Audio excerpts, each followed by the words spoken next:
give us a quick insight into your interest in mixed martial arts. I know you did a bit of kickboxing as a kid. Have you followed mixed martial arts a lot during your boxing career?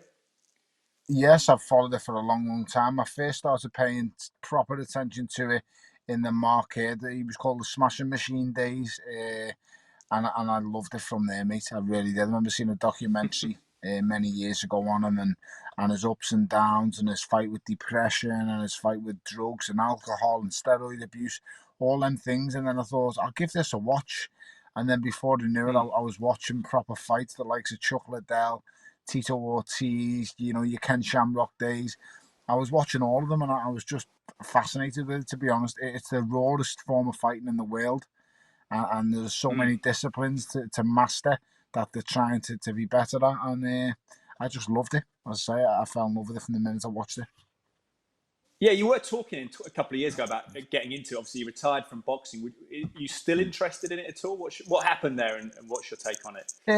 I think I'd love to actually give it a go and see how it went, but could I do it at my age? Probably not now. No.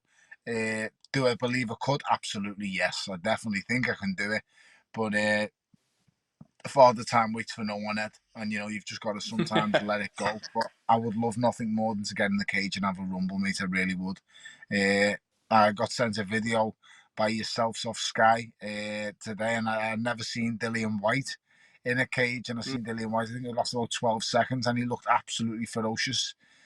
So he's shown what it's all about in the cage. I mean, anybody who wants to stand up and have a boxing match with us in a cage, you're just going to lose instantly. It's going to end really quickly. But the thing that you'd like to see is how would it go if, it's the wrestling took place or some jiu-jitsu was in place or things like that. Then that's where I would think the boxers would be found out pretty swiftly. But it's fascinating, mate. It really is. As I say, so many disciplines on show, so many things to master, and it's just amazing to watch. Yeah, people are saying the intrigue around the Dillian Whyte Francis Ngannou thing is that they could meet in either discipline, and it would be almost a 50-50 fight in either, or it'd be intriguing in both because of the style of Ngannou, the way that he goes about his MMA career. What do you make of that potential match? I think it's a great matchup. Ngannou's not a very good wrestler. He doesn't love to go to the ground much. He wants to straight up have a fight with his fists. So I think that would be the ideal match with someone like Dillian. However, Dillian's on another level with his punches. I mean, if Ngannou thinks he hits hard, believe you me, if Dillian hits anyone with 4 ounce gloves on, they're just going to go asleep straight away. Don't get me wrong, there's a flip side to that coin. If Ngannou catches Dillian first, Dillian's going to go out like a light too.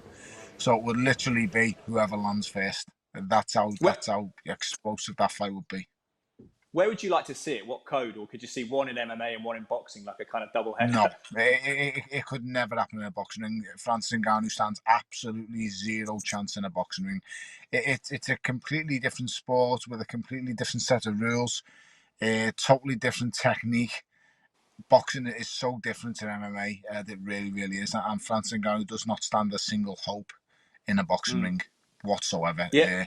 In a cage, I probably make it 60-40 in Ngannou's favour, purely and only because he's got the experience with them small gloves on. That would be the only reason I would give him that slight advantage. But, as I said before, Dillian is such a competent fighter and is also a massively improved fighter than what we've seen. He's not 18 years old anymore, swinging for the lights like he was in that cage fight that I've seen. He is now an established, ready to be world champion of his own. And, I think, It's, he's come on so much. He's probably the most improved heavyweight in world boxing. I would go as far as saying that Dillian Whyte, since his loss to AJ, he's took on anyone and everyone, and he's rebounded fantastically, he really has. So it's someone I'd like to see. It's someone who massively deserves a shot. And someone I enjoy watching. As I say, he reminds me of old school fighters because he fights anyone, anywhere, anytime, and he just doesn't care. And I believe he'd go in a cage and do the exact same. But as I say, you're on a hiding to nothing if you fight any fighter who's pretty good on the floor and you're good at stand up. I've seen it before many a time. You're on a hiding to nothing, mate. If you face any guy who wants to go to the ground, you've had it basically. yeah, it's talk of Ngannou meeting John Jones, isn't there? At some point, there's been a negotiations. Yeah. What would you make of that prospect obviously if Jones went up? Yeah, it's interesting. but I just don't. I don't think John Jones would be stupid enough to stand with Ngannou. So he would just Mm. basically, it would not surprise me. I've seen Anderson Silva do it many times. I've seen the likes of, there's a fantastic light heavyweight, but Damian Maia. I've seen, so many fights over the years who are fantastic jiu-jitsu guys. And I've seen it happen. They get on the start of the fight goes, the first bell goes, and they lie on the back. And they won't get up, and they say, "Come to me," and it's like, "Come to my world." If John Jones lies on his back and says to Ngannou, "Come and get me," Ngannou's had it, mate. He will tie him in Yeah, knots. I'm pretty sure. And also, John Jones got very, very good with his legs. You know, so yeah. I say Ngannou has a puncher's chance against absolutely anybody. But What? would I fancy him against John Jones? Absolutely not. No. No, I think it's a pay negotiation there as well. When you talk about MMA, you mentioned with Michael Bisping, what happened there with that potential fight? Was that close? Yeah, no, we spoke, and I met with guys of IMG who own the UFC now, bought off the Ferrita brothers.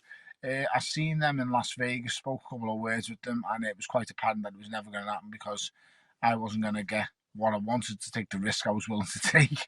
And I think Mike wanted to do it actually in a boxing ring, which I said there's just no point at all because it will be a massacre. But I'm a huge fan of Michael Bisping, mate. If Michael Yeah. Bisping gets me on the cage, I have absolutely had it. But if I can clip Michael Bisping before he gets me on the floor, he's absolutely had it also. But he's a legend. He's the greatest mixed martial artist that's ever come out of the UK. As I said, I'm a massive fan of his. I had him on mine and Eddie's show, Talk the Talk, and he was brilliant. He really was so charismatic. Uh, he paved the way for so many UFC fighters, from the UK today. He really did. He opened the market, he opened the doors, and he showed them the way. And he will go down, probably in my eyes, as the greatest, mixed martial artist that's come from these shores. We have another amazing fighter in Darren Till from Liverpool, Mm. who's hot on his tail. But there's a fair way to go yet, and Darren's only a baby in the MMA world. So there's so many exciting guys in and around the UFC that the fights are always fantastic because there's only one body that's in control of everything, one man who dictates everything, and that's the amazing businessman that is Dana White.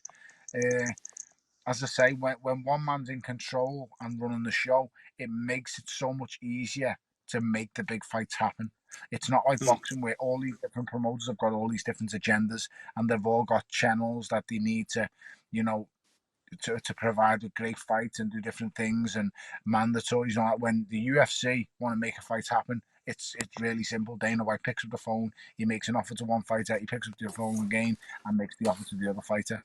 When Yeah, someone like Tyson Fury, when someone like Tyson Fury and AJ want to come together, it's probably going to have to go between about 5 or 6 men, and Mm. each of them 5 or 6 men has got a different agenda and has got a different way they wanted the business, and they also all want a cut of the pie. And that's why it's so hard in boxing, and that's what the disappointing thing is. In the UFC, it is so clear cut, and it's who's in control, who wants what, who's getting what. Everything's so clear cut, and that's massive respect and props to Dana White because he's created an absolute ferocious machine in the UFC. Before you go, Everton coming back to the Premier League. What do you make of that behind closed doors? You up for the football to come back and Liverpool to celebrate socially distancing if they win the title when they win the title? Could they? I just want to see football back, mate. They deserve to win the league, so give them it. But give them it now, please, so I don't have to watch the parade. That would be my only thing I would say. Make them champions. They fully deserve it. They're the best team in world football at the minute. And let Pep Guardiola try and bring us back fighting and let King Carlo Ancelotti bring Everton back to the heights that we deserve to be at. We have been the most patient fan base in the whole world. It is now our time to start climbing up that mountain again and look to get to the pinnacle where we once was.